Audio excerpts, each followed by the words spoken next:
Hello दोस्तों, मैं रवि और स्वागत है आपका टारगेट विद रविंद्र चैनल में। आज की इस वीडियो में हम संसद से संबंधित कुछ महत्वपूर्ण अनुच्छेद देखने वाले हैं जो कि हैं 79 से 88 तक। ठीक है जी। इनमें क्या क्या दिया गया है? इनमें दिया गया है संसद का गठन, राज्यसभा की संरचना, लोकसभा की संरचना, सीटों का पुनः समायोजन, दोनों सदनों की अवधि, सदस्यता के लिए अर्हता, सत्र, सत्रावसान, विघटन, अभिभाषण, विशेष अभिभाषण, मंत्री और महान्यायवादी के अधिकार। इस तरह से ये कुल 10 अनुच्छेद इसमें दिए गए हैं। 10 अनुच्छेद ये हम याद करेंगे और पहले तो इन्हें हम अच्छे से समझेंगे, उसके बाद में इन अनुच्छेदों को याद रखने की बेहद आसान ट्रिक भी देखेंगे। ठीक है जी। तो चलिए शुरू करते हैं।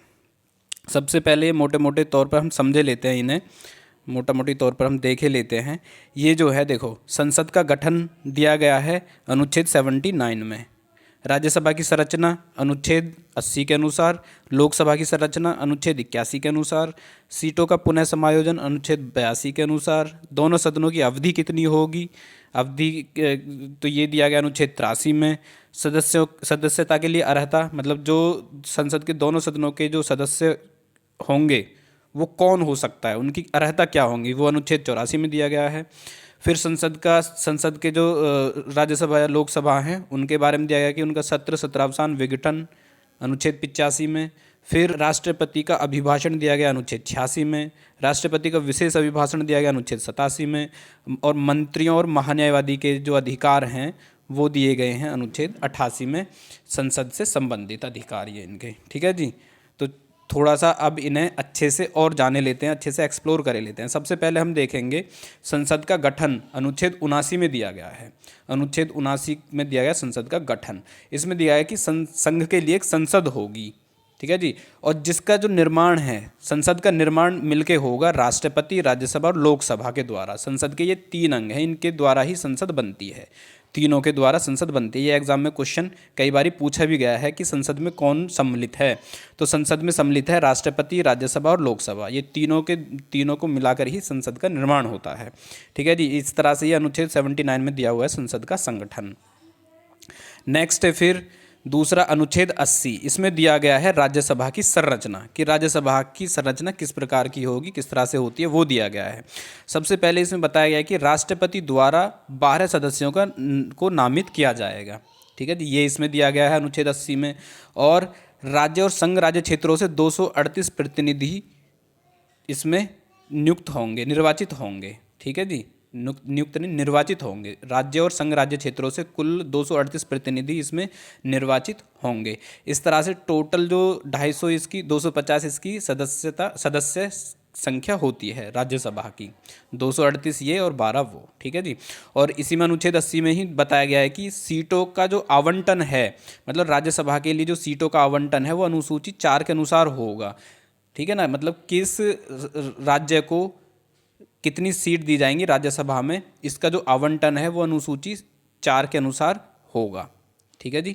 फिर है कि इसमें जो 12 ये सदस्य नामित करे जाते हैं राष्ट्रपति द्वारा, ये कौन कौन से क्षेत्र से होते हैं? ये होते हैं साहित्य, विज्ञान, कला और समाज सेवा से। मतलब कि कुल 4 क्षेत्रों से ये 12 सदस्यों को नामित किया जाता है राज्यसभा में राष्ट्रपति द्वारा। ठीक है जी। और अनुच्छेद 80 में ही बताया गया है कि राज्य के प्रतिनिधियों का जो निर्वाचन होगा वो किस तरह से होगा? वो होगा राज्य की विधानसभा के निर्वाचित सदस्यों द्वारा। और किस आधार पे होगा? वो होगा अनुपातिक प्रतिनिधित्व पद्धति के अनुसार एकल संक्रमणीय मत पद्धति द्वारा। ठीक है जी। ये तो हो गया राज्य से जो सदस्य आएंगे राज्यसभा में। और संघ राज्य क्षेत्रों के जो प्रतिनिधि होंगे वो संसद द्वारा बनाई गई विधि के अनुसार चुने जाएंगे। ठीक है जी। इस तरह से ये अनुच्छेद 80 में दिया गया है राज्यसभा की संरचना। ये आप अगर थोड़ा कुछ अच्छे से देखना हो तो वो आप पॉज करके डिटेल में आप इन्हें दोबारा से देख सकते हो। ये अनुच्छेद 80 के अकॉर्डिंग दिए गए हैं इतने पॉइंट। ठीक है जी। नेक्स्ट है अब हमारा लोकसभा। लोकसभा की संरचना दिया गया है अनुच्छेद 81 में। अनुच्छेद 81 में वर्णित है लोकसभा की संरचना। तो इसमें क्या होगा कि अनुच्छेद 331 के अधीन रहते हुए राष्ट्रपति लोकसभा में, मतलब 331 क्या है, देखो ये लोकसभा की संरचना बताई गई है कि लोकसभा किस तरह से बनेगी। तो इसमें जो सबसे पहला पॉइंट यही है कि अनुच्छेद 331 को शामिल करते हुए ही इसकी संरचना होगी। और अनुच्छेद 331 में क्या दिया हुआ है? इसमें दिया हुआ है कि राष्ट्रपति लोकसभा में आंग्ल भारतीय समुदाय के 2 सदस्यों को नामित कर सकते हैं। अगर वो समझते हैं कि आंग्ल भारतीय समुदाय का प्रतिनिधित्व लोकसभा में नहीं है तो वो 2 सदस्यों को लोकसभा के लिए नाम निर्देशित कर सकते हैं। कौन? राष्ट्रपति। तो ये बहुत ही इंपॉर्टेंट फैक्ट है, ये कई बार क्वेश्चन में पूछा जाता है कि राष्ट्रपति जी लोकसभा में कितने सदस्यों को नामित करते हैं। तो 2 सदस्यों को नामित करते हैं आंग्ल भारतीय समुदाय के। ठीक है जी। फिर इसका फैक्ट है कि राज्यों से प्रत्यक्ष निर्वाचन द्वारा चुने जाएंगे इसमें 530 सदस्य। 2 सदस्य तो राष्ट्रपति निर्वाचित करेंगे और किसके द्वारा किस अनुच्छेद के अंतर्गत वो नाम निर्देशित करते हैं, वो करते हैं अनुच्छेद 331 के अंतर्गत। और 2 तो ये हो गए। फिर है कि राज्यों से प्रत्यक्ष निर्वाचन द्वारा चुने जाएंगे 530 सदस्य। ठीक है जी। और ये राज्यों के हो गए। अब है संघ राज्य क्षेत्रों से संसद में जो चुने जाएंगे वो लोकसभा में वो चुने जाएंगे संसद द्वारा बनाए गए विधि के अनुसार, और वो होंगे अधिकतम 20 सदस्य। इस तरह से टोटल 552 सदस्य लोकसभा के होते हैं। ठीक है जी। 2 सदस्य आंग्ल भारतीय समुदाय से राष्ट्रपति जी द्वारा नामित किए जाते हैं, 530 सदस्य राज्यों से चुन के आते हैं, और 20 सदस्य जो संघ राज्य क्षेत्र होते हैं उनसे आते हैं। ठीक है ना। ये भी जैसे ये इस आधार पे आते हैं, इनका क्या आधार होता है, जो संसद द्वारा विधि बनाई जाती है, निर्वाचन की हो या नामित हो। ठीक है ना, उस आधार पर आते हैं। वैसे तो निर्वाचन ही होता है। ठीक है। केवल 2 सदस्य ही नाम निर्देशित करे जाते हैं राष्ट्रपति द्वारा, बाकी के जो सदस्य होते हैं उनका निर्वाचन होता है। ठीक है। तो ये अधिकतम संख्या है। फिर है राज्यों की सीटों का आवंटन। अब इसमें दूसरा पॉइंट है, राज्यों की सीटों का जो आवंटन होगा वो किस आधार पर किया गया है। लोकसभा में जो राज्य को जो सीट दी गई हैं वो किस आधार पर दी गई हैं, तो वो दी गई जनसंख्या के अनुपात के आधार पर। लगभग जो है 10 लाख की जनसंख्या पर 1 सीट का आवंटन किया गया है। ये क्वेश्चन बनता है एग्जाम में। ठीक है ना। अब किस आधार पर ये 1971 की जनगणना के आधार पर ये सीटों का आवंटन किया गया है। ठीक है। और ये 2026 तक यथावत रहेगी, 2026 तक ऐसे ही रहेगी। 2026 के बाद में जो भी जनगणना होगी उसके जो अंतिम आंकड़े आएंगे उसके आधार पर सीटों का पुनः से दोबारा से आवंटन करा जाएगा। ठीक है जी। अब नेक्स्ट है चौथा, प्रत्येक जनगणना के पश्चात पुनः समायोजन। ये अनुच्छेद 82 में दिया गया है। अभी तक हम देख चुके हैं अनुच्छेद 79, अनुच्छेद 80 और अनुच्छेद 81। अब ये है अनुच्छेद 82। ठीक है। तो अनुच्छेद 82 में दिया गया है कि इसका पुनः समायोजन, सीटों का पुनः समायोजन जो होगा संसद के लिए, ठीक है ना, वो इसमें दिया गया है अनुच्छेद 82 में। तो क्वेश्चन बन सकता है कि संसद में सीटों का पुनः समायोजन जो होगा, मतलब कि दोबारा से जो आवंटन होगा वो किस अनुच्छेद में दिया गया है। ठीक है। संसद में सीटों का पुनः समायोजन या आवंटन वो किस अनुच्छेद के अंतर्गत दिया गया, तो वो दिया गया अनुच्छेद 82 के अंतर्गत। ठीक है। लेकिन इसमें 3 पॉइंट याद रखने योग्य हैं। वो कौन कौन से हैं कि अभी जो है ये सीटें 2026 तक ऐसे ही रखी जाएंगी जैसे अभी हैं, मतलब इतनी ही रहेंगी, उनमें वृद्धि नहीं करी जाएगी। और ये सीटों का जो आवंटन किया गया है ये 1971 की जनगणना के आधार पर किया गया है। ठीक है। चलो नेक्स्ट है, देखो संसद के दोनों सदनों की अवधि दी गई है अनुच्छेद 83 में, कि जो संसद के दोनों सदन हैं राज्यसभा और लोकसभा, उनकी कितनी अवधि होगी, तो वो अनुच्छेद 83 में दिया गया है। सबसे पहले देखेंगे हम राज्यसभा में। ठीक है। राज्यसभा में क्या है, देखो सबसे पहले जानने वाली बात यह है कि राज्यसभा का कभी विघटन नहीं होता है। ठीक है। तो राज्यसभा एक स्थायी सदन है, इसका कभी विघटन नहीं होता। और इसके जो सदस्य हैं उनमें से 1/3 सदस्य प्रत्येक द्वितीय वर्ष की समाप्ति पर सेवानिवृत्त होते रहते हैं। ठीक है। और उन सदस्यों की जो अवधि होती है कार्य करने की, वो होती 6 साल। प्रत्येक सदस्य 6 साल के लिए इसका सदस्य चुना जाता है। ठीक है। और इस तरह से सदस्यों में से 1/3 सदस्य प्रत्येक 2 वर्ष की समाप्ति पर सेवानिवृत्त होते रहते हैं। ठीक है। तो ये फैक्ट है, यहाँ से ही एग्जाम में क्वेश्चन बनता है कि राज्यसभा का कभी विघटन नहीं होता और इसके सदस्यों में से 1/3 सदस्य प्रत्येक 2 वर्ष की समाप्ति पर सेवानिवृत्त होते रहते हैं। और इनकी जो अवधि होती है वो होती है 6 वर्ष। इनका कार्य करने की अवधि है 6 वर्ष। ठीक है जी। और नेक्स्ट है अब लोकसभा। तो लोकसभा की जो अवधि होती है वो होती है 5 वर्ष तक। ठीक है। 5 वर्ष तक, जब इसका जो विघटन की अवधि होती है 5 वर्ष तक। ठीक है। और इसमें इसका क्या है कि अगर आपात की उद्घोषणा प्रवर्तन में है, मतलब लागू है, तब संसद विधि द्वारा एक बार में सिर्फ 1 वर्ष के लिए इसकी अवधि को बढ़ा सकती है, मतलब 5 वर्ष से अधिक कर सकती है। कब कर सकती है? जब अगर आपात की उद्घोषणा प्रवर्तन में है। और कितनी अवधि के लिए कर सकती है? कि एक बार में केवल 1 वर्ष के लिए, इससे ज़्यादा नहीं। और अगर आपात की उद्घोषणा प्रवर्तन में नहीं है तो ये केवल 6 माह के लिए ही बढ़ाई जा सकती है, इससे ज़्यादा नहीं बढ़ाई जा सकती। तो ये हो गया अनुच्छेद 83 के अनुसार संसद के दोनों सदनों की अवधि। अब नेक्स्ट है संसद की सदस्यता के लिए अर्हता। इसमें अनुच्छेद 84 के अनुसार, अनुच्छेद 84 में संसद की सदस्यता के लिए अर्हता दी गई है कि कौन व्यक्ति संसद का सदस्य चुना जाने योग्य होगा, अगर वो ये अर्हता रखता है तो। सबसे पहला है कि वो भारत का नागरिक हो, वो व्यक्ति भारत का नागरिक हो। दूसरा, जब उसका जो चुनाव होगा तो वो जो तीसरी अनुसूची में जो शपथ का प्रारूप दिया गया है उसके अनुसार वो शपथ ग्रहण करेगा। और वो किसके सामने शपथ ग्रहण करेगा? ये चुनाव आयोग के द्वारा निर्देशित करा जाता है, चुनाव आयोग के द्वारा इसका निर्धारण करा जाता है, ठीक है। तो कि जो इसका सदस्य चुना गया है वो किसके सामने शपथ ग्रहण करेगा, ठीक है। और उस शपथ ग्रहण करने के बाद में वो उस पर हस्ताक्षर भी करता है। तो ये ध्यान देने वाली बात है यहाँ पे कि संसद के सदस्यों द्वारा जो शपथ ली जाती है वो किस अनुसूची में वर्णित है, तो वो वर्णित है तीसरी अनुसूची में, ठीक है जी।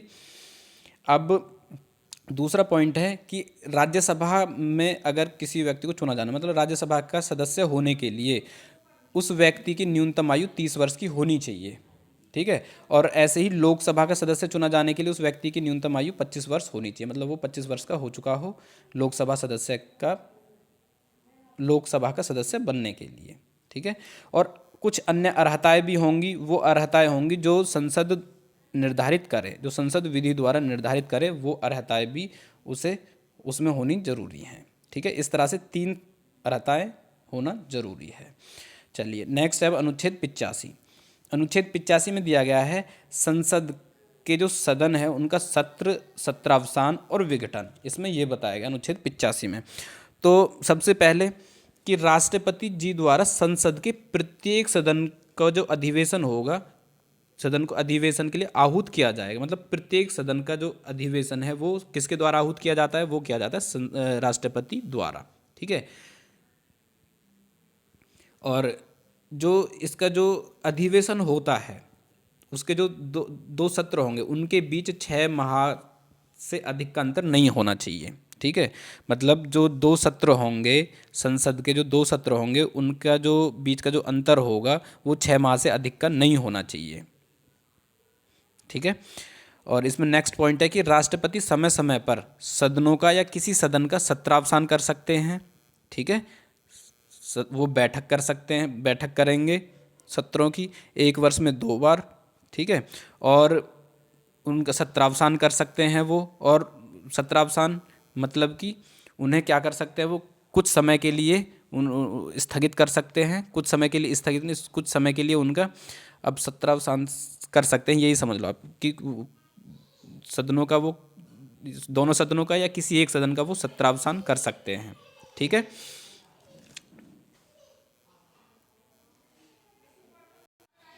अब इसमें नेक्स्ट है लोकसभा का विघटन। तो अभी पहले ही हमने देखा था कि सिर्फ लोकसभा का ही विघटन होता है, राज्यसभा का विघटन कभी नहीं होता है।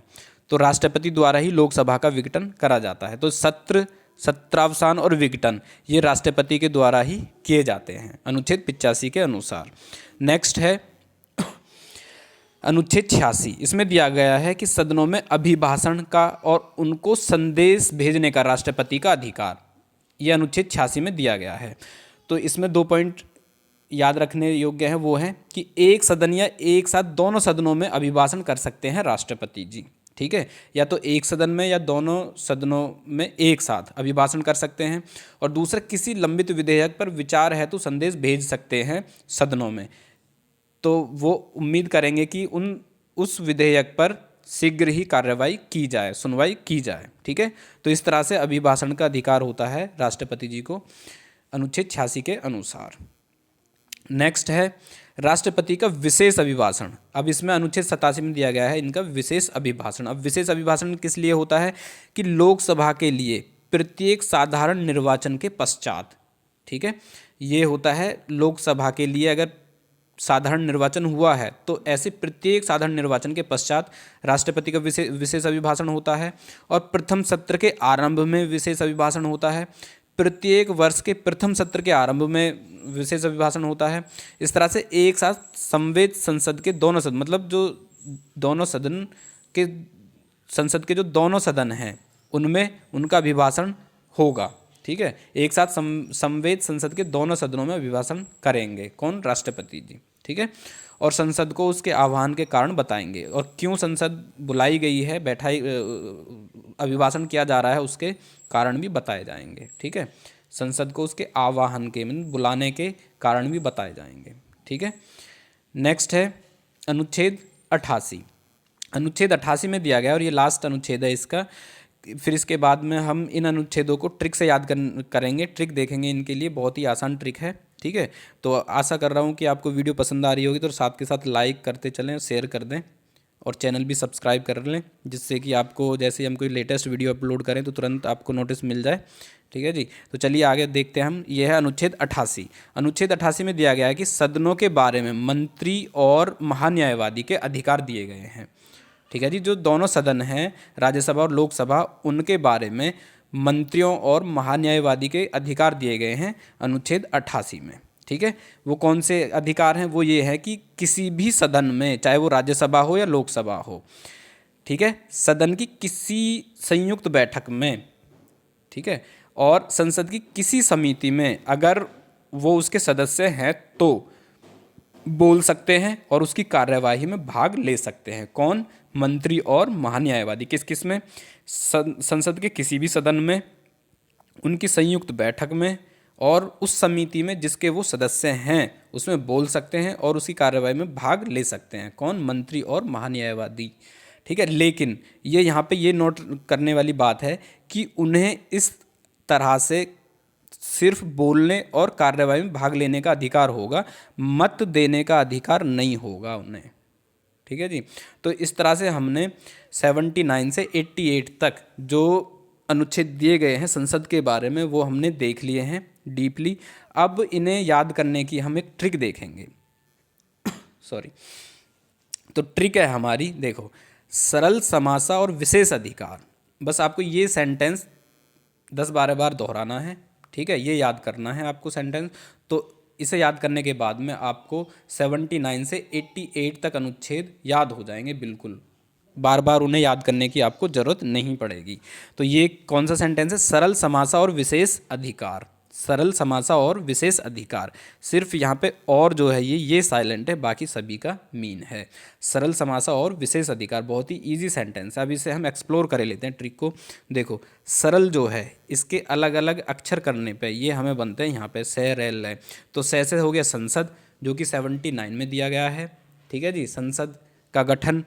फिर हो गया रे से हो गया राज्यसभा की संरचना जो कि अनुच्छेद 80 में दी गई है, ठीक है। फिर हो गया लय से लोकसभा की संरचना जो कि अनुच्छेद 81 में दी गई है। इस तरह से हो गया सरल, सरल में हो गए 79, 80 और 81 संसद, राज्यसभा और लोकसभा, ठीक है।